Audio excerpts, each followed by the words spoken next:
Assalamualaikum warahmatullahi wabarakatuh. Selamat pagi anak-anak.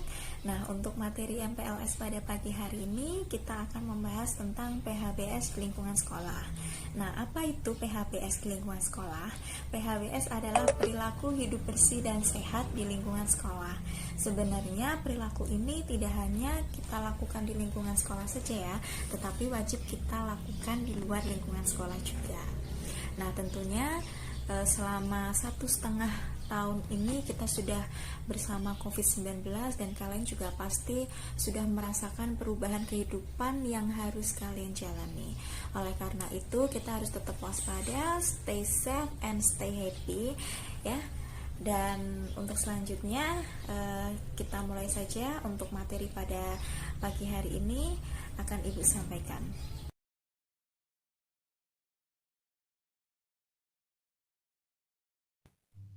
Pengertian PHBS di sekolah. PHBS di sekolah adalah upaya untuk memberdayakan siswa, guru, dan masyarakat lingkungan sekolah agar tahu, mau, dan mampu mempraktikkan PHBS dan berperan aktif dalam mewujudkan sekolah yang sehat. Apa tujuan PHBS di sekolah? Tujuan PHBS di sekolah antara lain adalah untuk meningkatkan pengetahuan tentang PHBS bagi setiap siswa, guru, dan masyarakat lingkungan sekolah. Yang kedua, untuk meningkatkan peran serta aktif setiap siswa, guru, dan masyarakat lingkungan sekolah untuk ber-PHBS di sekolah.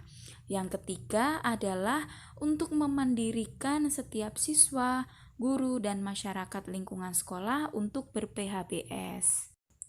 Kemudian, apa sih manfaat PHBS di sekolah?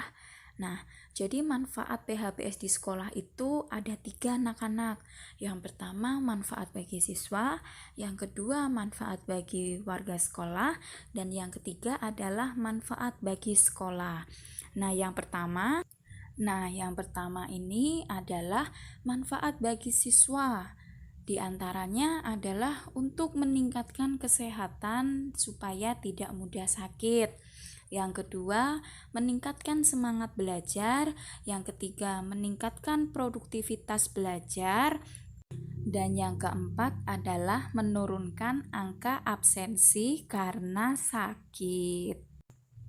Kemudian yang kedua adalah manfaat bagi warga sekolah. Antara lainnya adalah untuk meningkatkan semangat belajar siswa, berdampak positif terhadap pencapaian target dan tujuan. Yang kedua adalah menurunnya biaya kesehatan yang harus dikeluarkan oleh orang tua kalian. Yang ketiga adalah untuk meningkatkan citra sekolah yang positif. Yang ketiga adalah manfaat bagi sekolah. Nah, manfaat bagi sekolah diantaranya adalah adanya bimbingan teknis pelaksanaan pembinaan untuk kegiatan PHBS di sekolah. Yang kedua adalah adanya dukungan buku pedoman dan media promosi PHBS di sekolah. Kemudian, apa aja sih indikator PHBS di sekolah itu? Yuk kita simak. Yang pertama adalah memelihara rambut agar tetap bersih dan rapi. Jadi kalian harus secara rutin untuk mencuci rambut kalian dan menyisirnya sehingga terlihat rapi. Rambut yang bersih adalah rambut yang tidak kusam, tidak berbau, dan tidak berkutu. Yang kedua adalah memakai pakaian yang bersih dan rapi. Nah, kalian di sini harus menggunakan baju yang bersih dan rapi. Baju yang bersih dan rapi adalah baju yang tidak berbau, tidak kotor, dan rapi. Untuk mendapatkan baju yang bersih dan rapi, kalian harus rajin dan rutin untuk mencuci dan menyetrikanya ya. Yang ketiga adalah memelihara kuku agar selalu pendek dan bersih. Nah, kalian harus rajin memotong kuku kalian ya, secara teratur. Nah, untuk memotong kukunya adalah sebatas ujung jari tangan, sehingga nanti tidak kotor dan tidak hitam. Yang keempat adalah memakai sepatu yang bersih dan rapi. Nah, sepatu yang bersih dan rapi adalah sepatu yang tidak berbau, bebas dari kotoran.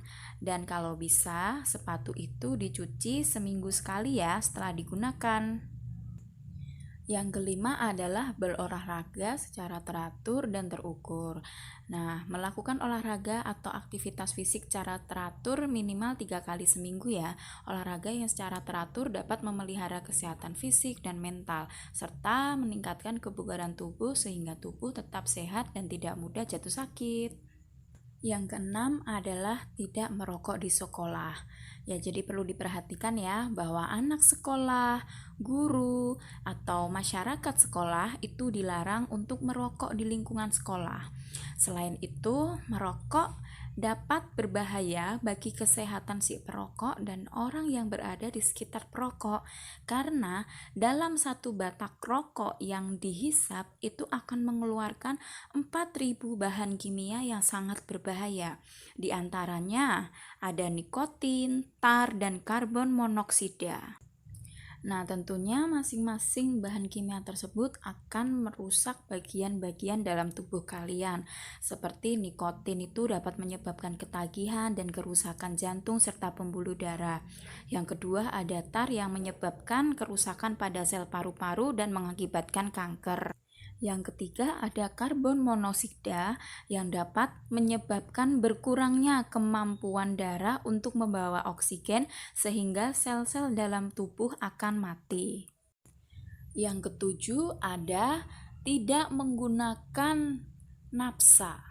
Ya, anak sekolah, guru, masyarakat sekolah itu dilarang untuk menggunakan napsa. Apa itu napsa? Napsa adalah narkotika, psikotropika, dan zat adiktif yang dapat berbahaya bagi fisik maupun psikis si pemakainya. Yang kedelapan adalah memberantas jentik-jentik nyamuk.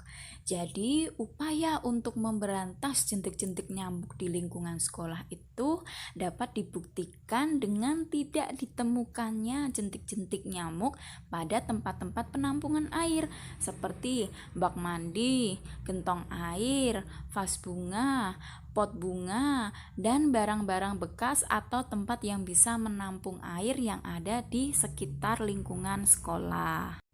Nah, memberantas jentik-jentik di lingkungan sekolah itu dapat dilakukan dengan memberantas sarang nyamuknya melalui kegiatan yang pertama adalah menguras dan menutup tempat-tempat penampungan air, mengubur barang-barang bekas, dan menghindari gigitan nyamuk.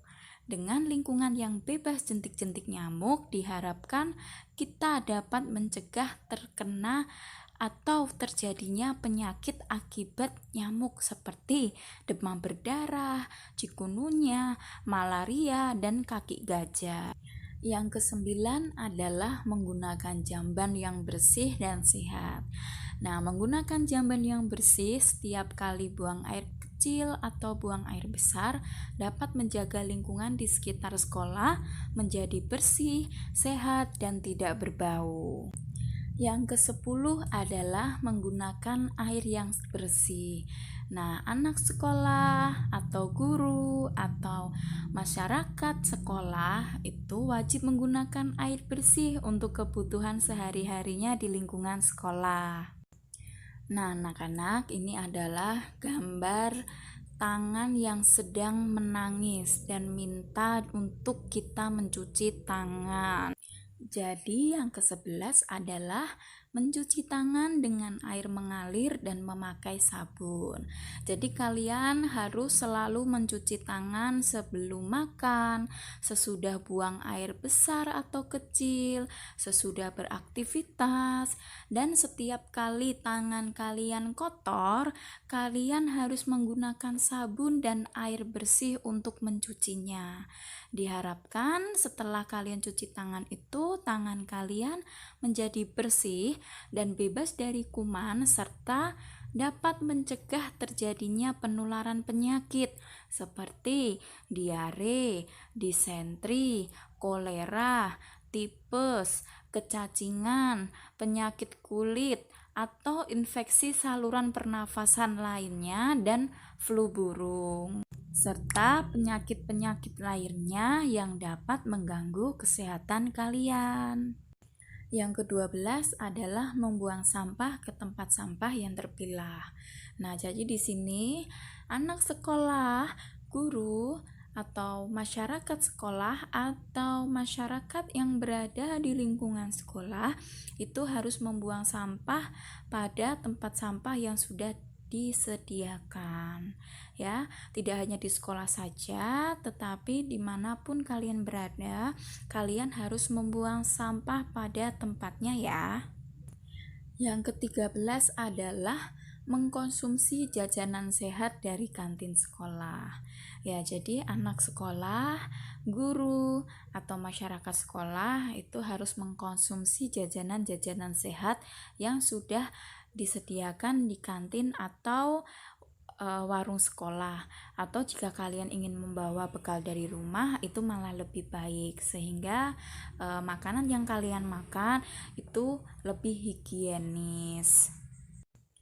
Yang ke-14 dan yang terakhir adalah menimbang berat badan dan mengukur tinggi badan kalian setiap bulan. Jadi di sini siswa harus menimbang berat badan dan mengukur tingginya setiap bulan agar kalian bisa mengetahui tingkat pertumbuhan kalian. Ya, mungkin itu dulu materi mengenai PHBS atau perilaku hidup bersih dan sehat di lingkungan sekolah. Mohon maaf jika ada kesalahan kata dalam Ibu menyampaikannya, dan jika ada yang ingin bertanya, Ibu persilahkan untuk menuliskan pertanyaannya di grup ini ya. Sampai jumpa di pertemuan berikutnya ya anak-anak. Wassalamualaikum warahmatullahi wabarakatuh.